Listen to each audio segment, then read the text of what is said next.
Assalamualaikum warahmatullahi wabarakatuh.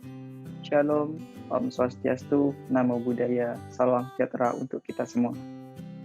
Saya Muhammad Hasyim Asy'ari dengan NIM 20121832 dari Program Studi Sistem Informasi Fakultas Ilmu Komputer Universitas Amikom Yogyakarta. Di sini saya akan mempraktekkan presentasi yang baik dan benar sebagai memenuhi salah satu tugas mata kuliah Sukses Skill. Sebelumnya, saya jelaskan terlebih dahulu kondisinya. Jadi, di sini saya berperan sebagai salah satu staf Departemen Informasi dan Teknologi yang berusaha untuk meyakinkan jajaran pimpinan Departemen Keuangan untuk menyetujui anggaran pembangunan sistem keamanan informasi nasabah dengan kondisi khusus. Manajer dari Departemen Keuangan tersebut berkebangsaan Jepang.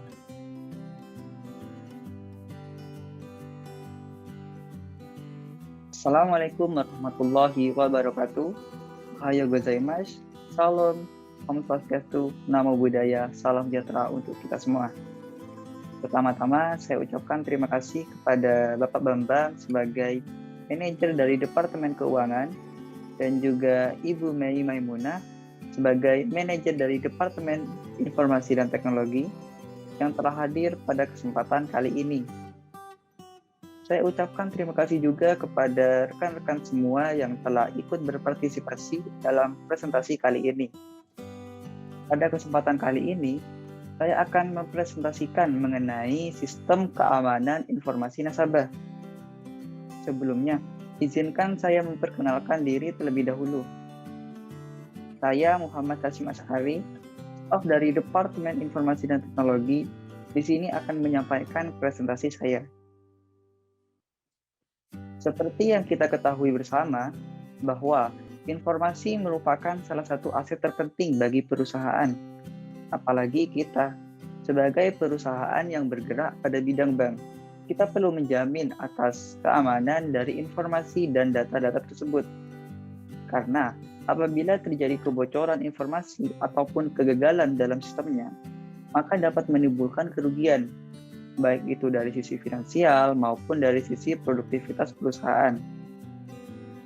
Dalam rangka mengantisipasi atau mengamankan informasi data-data tersebut, kita perlu membangun sebuah sistem keamanan informasi nasabah, yang dimana itu merupakan suatu usaha ataupun upaya kita dalam melindungi baik itu peralatan komputer maupun non-komputer, fasilitas data, dan informasi dari penyalahgunaan yang dilakukan oleh pihak-pihak yang tidak bertanggung jawab atau tidak berwenang.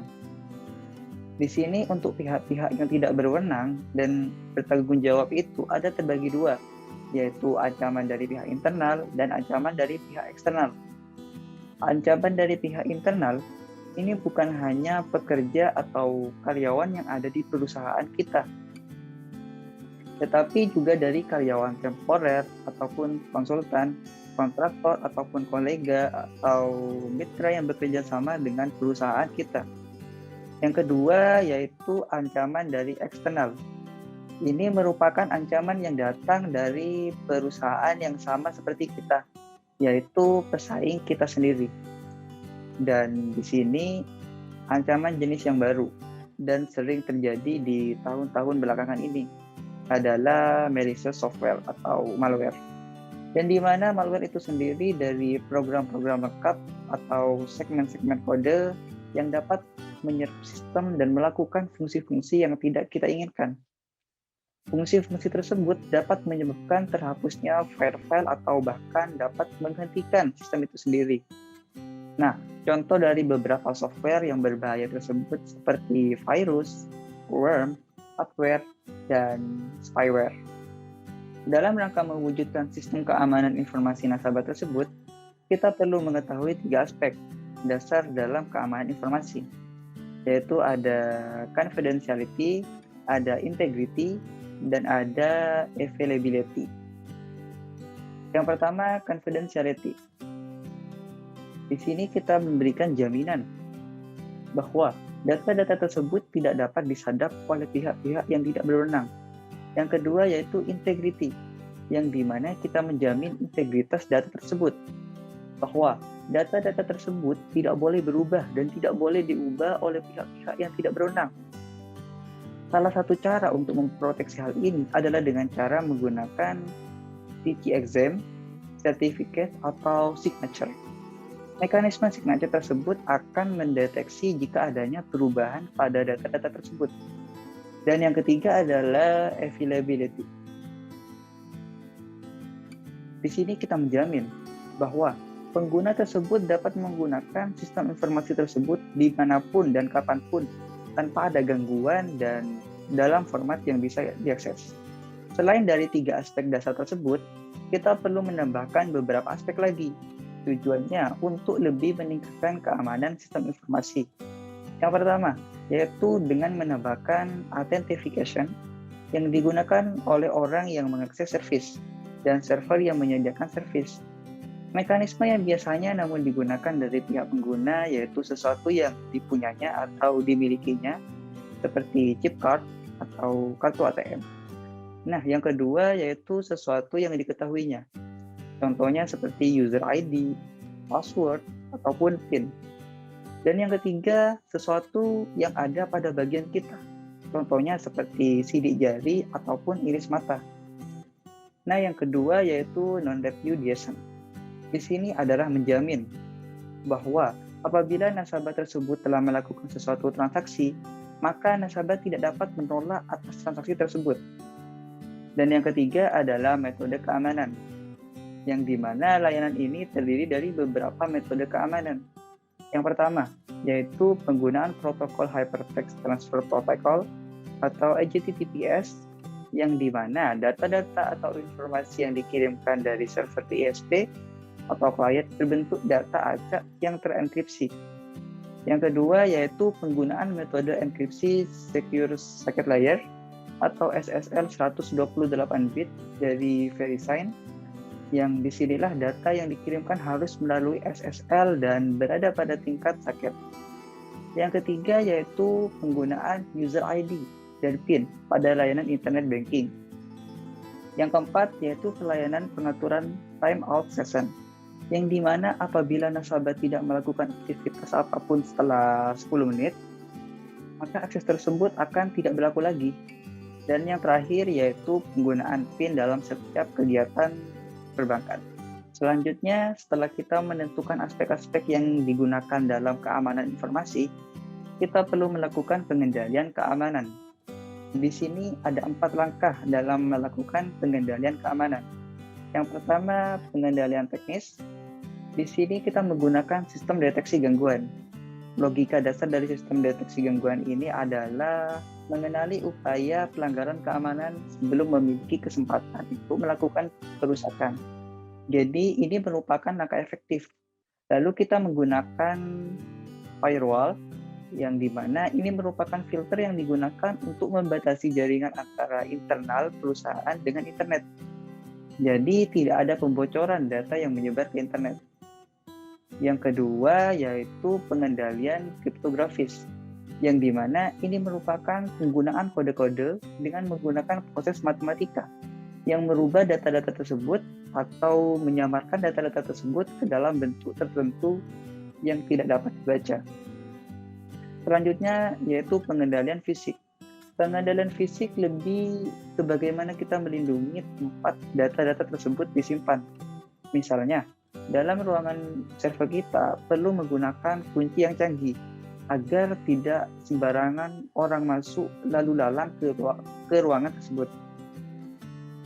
Kita bisa menggunakan kunci canggih seperti menggunakan fingerprint, iris mata, ataupun dengan suara dan juga penggunaan kamera pengintai dan alat keamanan lainnya. Pengendalian selanjutnya yaitu pengendalian informal dan formal. Formal terlebih dahulu. Pengendalian formal di sini dengan cara lebih ke mengarah perilaku bagaimana karyawan melakukan administrasi pada perusahaan. Jadi, karyawan yang melakukan administrasi dokumen-dokumen tersebut harus melakukan tugasnya sesuai dengan panduan yang telah ditentukan. Jadi, alurnya seperti itu. Maka karyawan harus melakukan seperti itu. Dan pengendalian informal. Ini lebih ke bagaimana kita melakukan pelatihan dan edukasi kepada karyawan agar karyawan tersebut lebih memahami dan mendorong dilakukannya kegiatan keamanan informasi. Nah, setelah kita mengetahui bagaimana cara mengendalikan keamanan, lalu aspek-aspek apa saja yang harus kita tentukan? Selanjutnya, mengapa sistem keamanan menjadi sangat penting untuk perusahaan kita? Yang pertama, karena teknologi komunikasi modern yang membawa beragam dinamika dari dunia nyata ke dunia virtual. Seperti yang kita ketahui dahulu, ketika kita ingin melakukan pembayaran listrik, kita melakukan langsung datang ke kantor PLN-nya. Sementara sekarang, kita hanya perlu menggunakan internet banking ataupun m-banking saat ingin melakukan pembayaran. Tentunya, perpindahan dari dunia nyata ke dunia virtual tersebut akan memberikan kesempatan yang lebih lebar pula pada para pelaku yang tidak bertanggung jawab untuk melakukan kejahatan. Oleh karena itu, di sini kita berupaya untuk menjaga data-data tersebut agar tidak terjadi pembobolan ataupun penyadapan. Yang kedua, adalah kurangnya keterampilan pengamanan yang dimiliki oleh pemakai. Seperti yang kita ketahui, bahwa masih saja ada pengguna yang kurang peduli terhadap data-datanya sendiri. Jadi, dia menggunakan PIN yang sama pada beberapa ATM di beberapa bank. Sehingga hal tersebut memberikan kesempatan yang besar bagi pelaku kejahatan untuk melakukan hal-hal yang tidak diinginkan. Oleh karena itu, untuk menghindari hal-hal tersebut, kita sebagai perusahaan bank tersebut melakukan beberapa keamanan yang berlapis agar tidak terjadi hal yang tidak diinginkan, seperti melakukan pendeteksi sidik jari, sidik semata, wajah, ataupun suara untuk mengurangi atau meminimalisir terjadinya hal-hal yang tidak diinginkan. Yang ketiga, yaitu untuk menjaga objek kepemilikan dari informasi yang memiliki nilai ekonomis. Data-data tersebut sangat berharga baik itu bagi perusahaan maupun bagi nasabahnya sendiri. Maka dari itu, kita berusaha agar data-data tersebut tetap menjadi milik dari nasabah dan dijaga rahasia oleh perusahaan kita. Maka dari itu, tidak ada salahnya perusahaan kita untuk melakukan investasi pada pengembangan sistem keamanan informasi. Karena seperti yang kita ketahui, informasi merupakan salah satu aset yang terpenting bagi perusahaan kita. Selain itu, melihat dari perkembangan zaman saat ini, kejahatan-kejahatan melalui virtual lebih gencar dilakukan. Dan juga melihat dari bank-bank yang lain yang sudah berani melakukan investasi besar-besaran untuk melakukan keamanan pada informasi-informasinya. Pengendapan yang harus kita lakukan dalam upaya untuk meningkatkan sistem keamanan informasi ini dapat saudara-saudara lihat pada proposal yang telah dibagikan sebelumnya. Di situ terdapat rincian dari anggaran yang kita ajukan untuk melakukan investasi dalam bidang sistem keamanan informasi. Sekian yang dapat saya sampaikan. Mohon maaf apabila ada salah perkataan ataupun perbuatan. Terima kasih atas perhatian dan partisipasi saudara-saudara. Selanjutnya, apabila ada yang ingin ditanyakan, silakan sampaikan setelah presentasi ini berakhir. Terima kasih atas perhatiannya. Arigatou gozaimashita. Wassalamualaikum warahmatullahi wabarakatuh. Sekian yang dapat saya sampaikan. Mohon maaf apabila ada kesalahan dalam perkataan maupun perbuatan. Terima kasih atas perhatiannya. Wassalamualaikum warahmatullahi wabarakatuh.